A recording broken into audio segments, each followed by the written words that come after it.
Good evening friends. ఈరోజు మనము తల్లికి వందనం పథకం యొక్క పార్ట్ 4 గురించి తెలుసుకుందాము.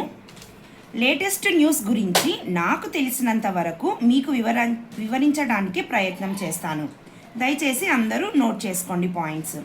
మొన్న సచివాలయంలో డిస్ప్లే చేసిన లిస్టులో ఒక తల్లికి సంబంధించిన పిల్లల వివరాలు వేర్వేరు చోట ఉన్నందున చాలామంది ఇబ్బంది పడినందుకు ప్రభుత్వం మరలా నిన్నటి దినాన ఒక తల్లికి సంబంధించిన పిల్లల వివరాలు అన్నీ ఒకే వరుసలో పొందుపరిచింది.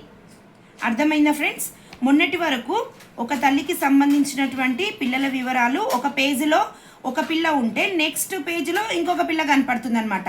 అట్లా కన్ఫ్యూజ్ అవుతున్నందుకు నిన్నటి దినాన ప్రభుత్వము ఫ్రెష్గా అదే లిస్టుని ఒక ప్రాపర్ వేలో మనకు పొందుపరిచింది అనమాట. అదే ఏ విధంగా అంటే, ఇప్పుడు ఒక తల్లికి ఎంతమంది పిల్లలు ఉంటారో అందరినీ వరుసగా ఈ లిస్టులో పొందుపరచడం జరిగిందనమాట. ఈ యొక్క లిస్టుని మీ సచివాలయంలో మీరు చెక్ చేసుకోగలరు. సోమవారం అట్లా వెళ్ళి మీరు అందరూ చెక్ చేసుకోండి ఫ్రెండ్స్. ఇది ఫస్ట్ పాయింట్.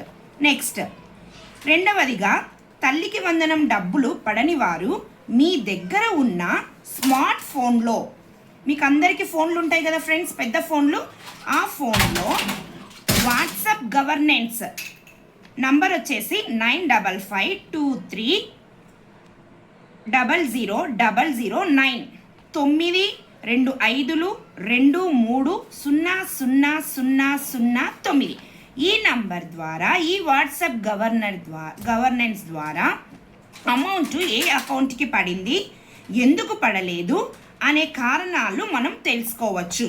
సరే, ఏ విధంగా తెలుసుకోవాలి, ఏ విధంగా ఈ నంబర్కి మనము వాట్సాప్ చేయాలి అంటే, ఈ వాట్సాప్ గవర్నెన్స్ నంబర్కి హాయ్ అని హాయ్ అని టైప్ చేసి వాట్సాప్లో సెండ్ చేస్తే సేవను ఎంచుకోండి అని క్లిక్ చేయాలి. తర్వాత పౌర సేవను ఎంచుకోండి అని వస్తుంది. అక్కడ తల్లికి వందనం తీసుకోవాలి ఫ్రెండ్స్. మళ్ళీ సేవను ఎంచుకోండి అనే దగ్గర తల్లికి వందనం 2025 స్థితిని తీసుకోవాలి. అప్పుడు అక్కడ తల్లి ఆధార్ నంబర్ ఎంటర్ చేసి నిర్ధారించాలి. అప్పుడు మీకు ఈ అమౌంట్ ఏ బ్యాంకుకు పడుతుంది, ఎందుకు పడలేదు అనేది మొత్తం కారణాలతో సహా అక్కడ మనము చూసుకోవచ్చు ఫ్రెండ్స్. ఇది గుర్తుపెట్టుకోండి. నెక్స్ట్, అసలు మాకు డబ్బులు పడలేదు, ఒకరికే పడినాయి, లిస్టులో ఒక్కరి పేరే వచ్చింది, ఇలా పలు రకాల సందేహాలతో సతమతమవుతున్న వారికి ఒక విషయం చెప్తాను ఫ్రెండ్స్. మీ యొక్క అంటే తల్లి ఆధారు, తల్లి లేని పిల్లలు తండ్రి ఆధారు, తల్లి తండ్రి ఇద్దరు లేని పిల్లలు సంరక్షకుల యొక్క ఆధార్లు తీసుకొని మీ సచివాలయాలలో వెల్ఫేర్ ఆఫీసర్ గారిని కానీ డిజిటల్ అసిస్టెంట్ గారిని కానీ మీరు ఖచ్చితంగా కలవాలి. కలిసి మీ యొక్క సందేహాలు అక్కడ వారితో చెప్తే వారు ఖచ్చితంగా మీకు సహాయం చేస్తారు ఫ్రెండ్స్.